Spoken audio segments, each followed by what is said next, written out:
എൻ്റെ പേര് രാജു, ഞാൻ ഒറ്റപ്പാലത്ത് നിന്നാണ് വരുന്നത്. എൻ്റെ ചോദ്യം, ഇസ്ലാം മൃഗബലി അനുവദിക്കുന്നുണ്ടല്ലോ, അപ്പോൾ അതിനെ പടച്ചവൻ സൃഷ്ടിച്ചതല്ലേ, അതിനെ കൊല്ലാൻ പാടുമെന്ന് ചോദ്യം.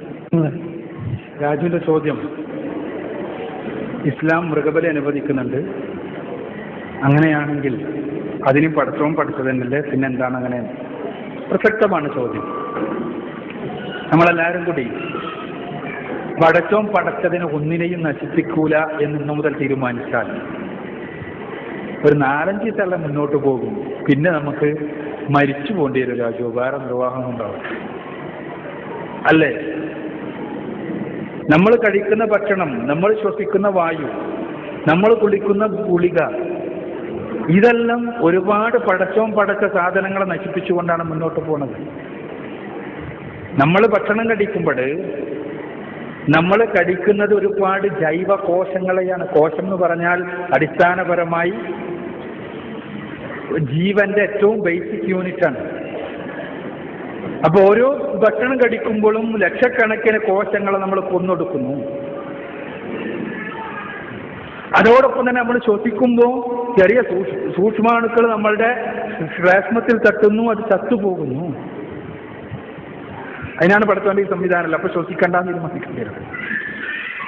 പിന്നെ വെള്ളം കുടിക്കുമ്പോഴും സദൈവ വെള്ളമെല്ലാം ഒരു നല്ലൊരു ലെൻസ് വെച്ച് നോക്കിയാൽ മതി, മൈക്രോസ്കോപ്പ് ഒന്നും വേണ്ട, അപ്പൊ തന്നെ കാണാം അതിൽ എന്തൊക്കെ ടൈപ്പ് ജീവിയുണ്ട്. ഇനി ഒരു അസുഖം വന്നാലോ, അസുഖം വന്നാൽ നമ്മൾ ഗുളിക കുടിക്കുന്നു, എന്തിനാ? ബാക്ടീരിയനെ കൊല്ലാൻ. അപ്പോഴോ, അപ്പൊ അസുഖം വന്നാൽ ഗുളികയും കുടിക്കാൻ പറ്റില്ല. ഞാൻ പറഞ്ഞു വരുന്നത്, നമുക്കൊരു സുന്ദരമായി തോന്നുന്ന ആശയം അത് പ്രായോഗികം കൂടിയാവാം. ഇസ്ലാമിനെ സംബന്ധിച്ചിടത്തോളം ഇസ്ലാം പ്രകൃതിപരമായ ആശയമാണ്, പ്രായോഗികമായ ആശയമാണ്. ഒരിക്കലും അപ്രായോഗികത ഇസ്ലാമിലില്ല. ഒരാൾക്ക് അയാൾക്ക് എന്തെങ്കിലും രോഗം ഉണ്ടെങ്കിൽ വെറും പച്ചക്കറി ഭക്ഷണം മാത്രം കഴിച്ചുകൊണ്ട് ജീവിക്കുന്നതിന് ഇസ്ലാം എതിർത്തിട്ടില്ല. അയാൾക്ക് എന്തെങ്കിലും പ്രയാസമുണ്ട് മാംസഭക്ഷണം കഴിക്കുന്നത്, എങ്കിൽ വെജിറ്റേറിയനാണ് ഞാനൊന്നും കഴിക്കില്ല എന്നൊരാൾ തീരുമാനിച്ചാൽ മതപരമായി അയാൾക്ക് വലിയൊരു കുറ്റുണ്ട് എന്നൊന്നും ഇസ്ലാം പറഞ്ഞിട്ടില്ല. എന്നാൽ മാംസഭക്ഷണം പാടില്ല എന്ന വീക്ഷണത്തെ ഇസ്ലാം എതിർക്കുന്നു. എന്തുകൊണ്ടെന്നാൽ അത് പ്രകൃതിയുടെ നിയമമാണ്. നിങ്ങൾ ആലോചിച്ച് നോക്കുക, പ്രകൃതിയിൽ തന്നെ എന്താണ്? പരസ്പരം തിന്നും കൊന്നുമാണ് നിലനിൽക്കുന്നത്. സസ്യബുക്കുകൾ സസ്യം തിന്നു, മാംസബുക്കുകളോ പടച്ചോൻ തന്നെയല്ല സിംഹത്തെ സൃഷ്ടിച്ചത്, പടച്ചോൻ തന്നെ മാനിനെ സൃഷ്ടിച്ചത്. ദൈവവിശ്വാസിനെ സംബന്ധിച്ചിടത്തോളം ഈ പടച്ചോൻ തന്നെയാണ് സിംഹം മാനിനെ തിന്ന് ജീവിക്കണം എന്നുള്ള നിയമം ഉണ്ടാക്കിയതും. അല്ല സിംഹത്തിനോട് നമ്മൾ നീ വെജിറ്റേറിയൻ ആകണം എന്ന് പറഞ്ഞാൽ നടക്കുമോ? അപ്പോ ഈ നിയമം പ്രകൃതിപരമാണ്. ആ നിയമത്തിൽ മനുഷ്യൻ എവിടെയാണ് സ്ഥിതി ചെയ്യുന്നതെന്നാണ് പിന്നെ നമുക്ക് നോക്കാനുള്ളത്. മനുഷ്യൻ എവിടെയാണ് സ്ഥിതി ചെയ്യുന്നത്, അവിടെ മനുഷ്യന് പടച്ചവൻ നൽകിയിട്ടുള്ള സംവിധാനങ്ങൾ എന്തിനുള്ളതാണ് അത് നമുക്ക് മനസ്സിലാക്കാൻ കഴിയും. നിങ്ങൾക്ക് വളരെ സിമ്പിളായിട്ട് ഞാൻ പറഞ്ഞുതരാം. നിങ്ങളൊരു മാംസബുക്കിന്റെ വായ ഇങ്ങനെ തുറന്നു നോക്കുക, മാംസം മാത്രം തിന്നുന്ന ജീവിന്റെ വായ, അതിന്റെ പല്ലൊന്ന് നോക്കുക. സസ്യബുക്കിന്റെ വായും തുറന്നു നോക്കുക, ഒരാടിനെ തുറന്നു നോക്കിയാൽ മതി, അതിന്റെ പല്ലും നോക്കുക. എന്നിട്ട് മനുഷ്യന്റെ വായിലെ പല്ലും നോക്കുക. ഈ 2 തരം പല്ലുകളും പടച്ചവൻ മനുഷ്യനെ നൽകിയിട്ടുണ്ട്.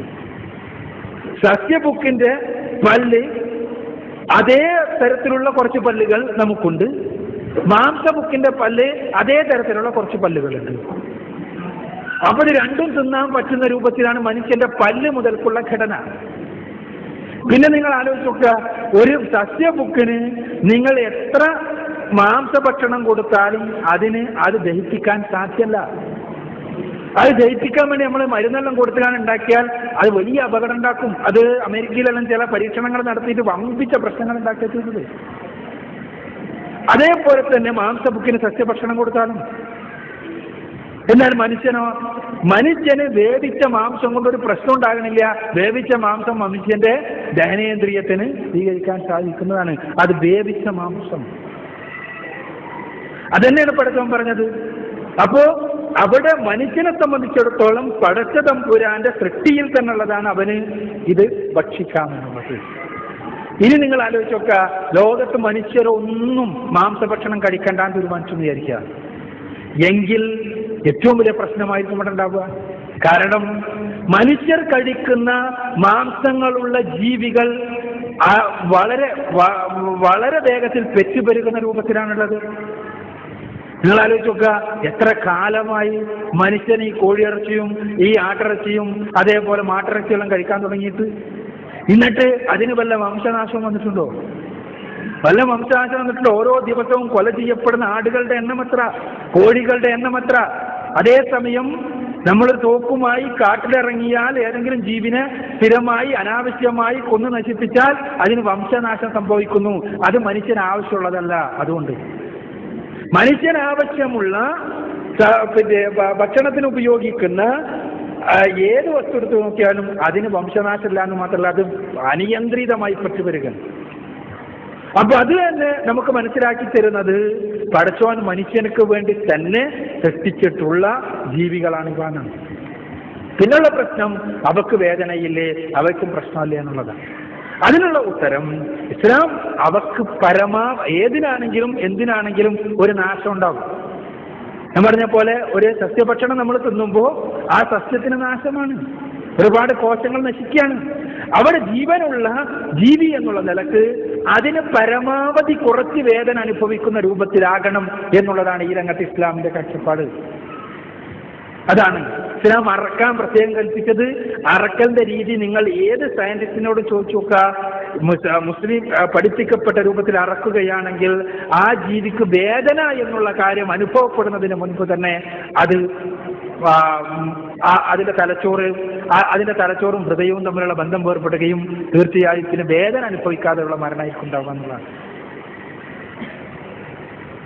ജീവി പടയുന്നൊന്നും കാണുമ്പോൾ വേദനിച്ചിട്ടുള്ള പടച്ചിലല്ല, മറിച്ച് ഹൃദയം ഇത് പൊട്ടുന്നതുകൊണ്ട് ആ ഹൃദയമിടിപ്പ് നിന്നു പോകുന്നതുകൊണ്ട് പെട്ടെന്നുള്ള അതിന്റെ പ്രതികരണം എന്നുള്ള ആൾക്കാണ് ജീവിന്റെ പടച്ചിൽ. അത് അല്ലാതെ അറക്കുന്നത് അതും പ്രത്യേക രീതിയിൽ മുസ്ലിം കൽപ്പിക്കപ്പെട്ടിട്ടുണ്ട്. അറക്കേണ്ട രീതി എന്താണ് എന്നെല്ലാം പ്രത്യേകം കൽപ്പിക്കപ്പെട്ടിട്ടുണ്ട്. വളരെ മൂർച്ചുള്ള ഇതാകണം എന്ന് കൽപ്പിക്കപ്പെട്ടിട്ടുണ്ട്. ചുരുക്കത്തിൽ തികച്ചും മാനവികമാണ് ഇസ്ലാമിന്റെ ഈ രംഗത്തുള്ള വീക്ഷണം. ഒരിക്കലും ഒരു ജീവിയെ പ്രയാസപ്പെടുത്തല്ല, എന്നാൽ പ്രകൃതിയുടെ നിയമം അനുസരിക്കാൻ ബാധ്യസ്ഥമാണ് നാം. അത് സ്വാഭാവികമായി ഇതുണ്ടായേ തീരൂ. ഇതില്ലാതെ, മാംസഭക്ഷണം ഇല്ലാതെ ലോകത്ത് മനുഷ്യരാശിക്ക് നിലനിൽക്കാൻ സാധ്യവുമല്ല. മനുഷ്യന്റെ ഈ എക്കോളജിയിൽ, ഈ എക്കോസിസ്റ്റത്തിൽ തന്നെ, ഈ പാരിസ്ഥിതിക വ്യൂഹത്തിൽ തന്നെ മനുഷ്യന് പ്രധാനപ്പെട്ട ഒരു സ്ഥാനം മാംസഭക്ഷണവുമായി ബന്ധപ്പെട്ടിട്ടുണ്ട് എന്നുള്ളതാണ്.